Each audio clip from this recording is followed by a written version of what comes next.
Welcome back to the BTR Garage, everybody. My name is Justin. Today's video, we're bringing you up to speed on my Time Attack BMW. We finally solved the brake problem that I've been having for, I don't know, over a year now on this stupid car, but we got it fixed. We ran into some other problems, so the weekend wasn't without drama, talking about my last race at Chuckwalla, but the car is finally ripping again. Let's go ahead and get to it. So if you guys have been keeping up with the previous videos, you would know that we've been fighting a chronic brake problem on the BMW. In a nutshell, the problem was anytime I would apply pressure to the brake pedal, even the slightest amount, it was locking up the front right tire. I'm pretty sure it was the front tire, but the brakes were locking up. It was really bad. And some of the things that we did to try out and test was changing brake pads. I actually got rid of the Hawk DTC 60s, or I still have them, but I replaced them with G-Lock brakes. So we have G-Lock R12s, I believe, in the front of the car and G-Lock R10s in the rear, just to kind of eliminate any potential problem with the brake pad itself. And long story short there, it wasn't the brake pad. We'll get into what exactly it was and how we fixed the problem. We're gonna jump out onto the track and kind of show you my first session at Chuckwalla. We got out there, first session we got on track, and things were not good.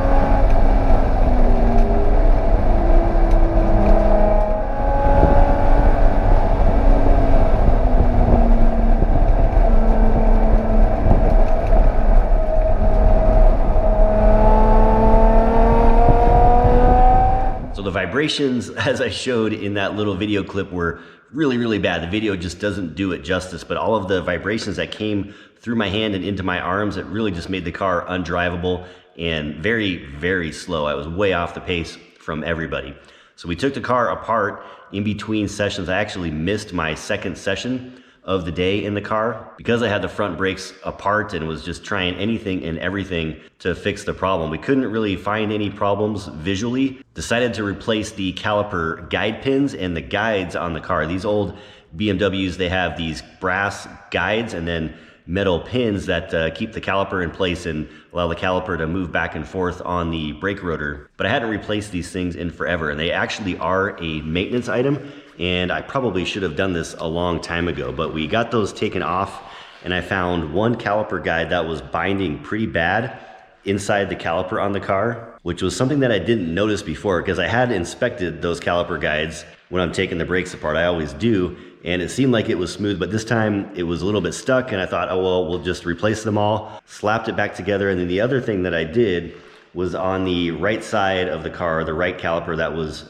what I think the most problematic. So I grabbed a brake caliper piston compression tool, and I basically pressed the piston all the way into the caliper just to kind of break anything free that might have been binding up the piston within the caliper. And then we slapped it all back together, and I took it for a test spin around the facility, not on the track of course, but around the facility. And I was able to actually depress the brake pedal all the way down, and I had feedback in the brake pedal, which was something that I hadn't had in a while. It would usually kind of stop at the top of the brake stroke. The test drive was definitely promising, and we got it back out on track for the next session, which turned out to be session 3 of that day. And we'll jump back on track and show you how that went.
So braking problem solved. That was a huge relief. I had a tiny bit of vibration on turn in when I was trail braking a little bit, but that's not hugely uncommon. And otherwise the brakes were working good. I could actually slow the car, which means I could carry all of the speed that I wanted into the entry. I couldn't do that before just because the car wasn't slowing down. I didn't have the confidence to drive hard into a corner or into a brake zone and know that my car was going to slow down with the brake problems before. So we got that fixed, but this other problem cropped up with fuel cut. So if you guys remember, I just talked about new fuel pressure sensor in the car, and with the latest tune, we put safety measures in the tune that would actually cut fuel under certain circumstances to prevent damage to the engine. One of those circumstances turned out to be oil pressure. That was set a little bit too aggressive, and it was pulling fuel from the car when there really wasn't a lot of danger with the oil pressure. And it was happening right after deceleration, as you could see in the video. And then I was getting back on the throttle. I would be accelerating, and you could, like I showed you before, my head would kind of snap forward when the fuel cut would come in. And I was losing tons of time just from that. And that was happening in a couple different spots on the track. So we threw a Hail Mary to my tuner after the last session on Saturday and sent him the log file from the Link ECU in hopes that he would get back to me, and we could reflash the car with some changes and move on and hopefully get some performance out of the car and drive it regularly. So that was after the last session on Saturday that I was able to send that log off to the tuner. I didn't hear anything back until Sunday morning after I had finished my first session. So my first session in the morning on Sunday, I was able to reproduce the problem, the fuel cut problem that is. And to my surprise, I got back to the paddock and the tuner had sent a note to me, said he saw the problem in the log and to send me the calibration or my tune file so he could update it real quick. I did that. I struggled with internet connectivity out at the racetrack, so it was actually pretty stressful, a little bit anxious getting that done, but able to get him the tune file. He was able to edit it and get it back to me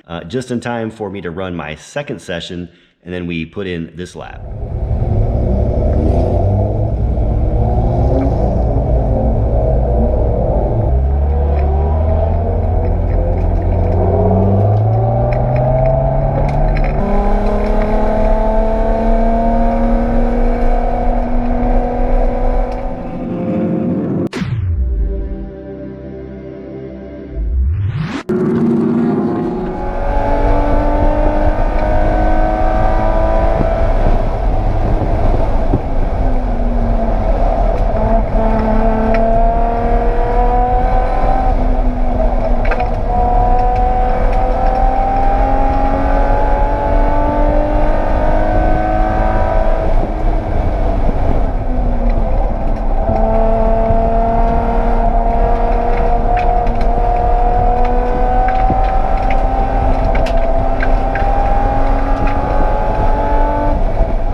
So finally, after all of that, we had a good hot lap put in. My last session of the weekend. I only did 2 sessions on that Sunday because the third session was like 3 hours later and I was 3.5 hours from home, so it didn't make sense for me to hang out and run the later sessions because I wasn't going to go faster anyways in the warmer weather.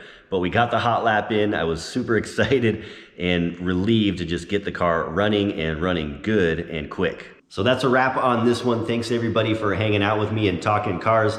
We're going to be doing a lot more racing with both my BMW and the GR86. The BMW, I'm really trying to do a full season of NASA TT4. We're going to try to shoot for that championship win and see how that goes. Now with the car working, I can really start pushing it to its limits and getting the most out of it and hoping to make it more and more competitive. Like always, if you have any thoughts, comments, or questions, please leave them down below. I would love to hear from you. Stay safe out there. I am checking out. We'll talk to you all next time.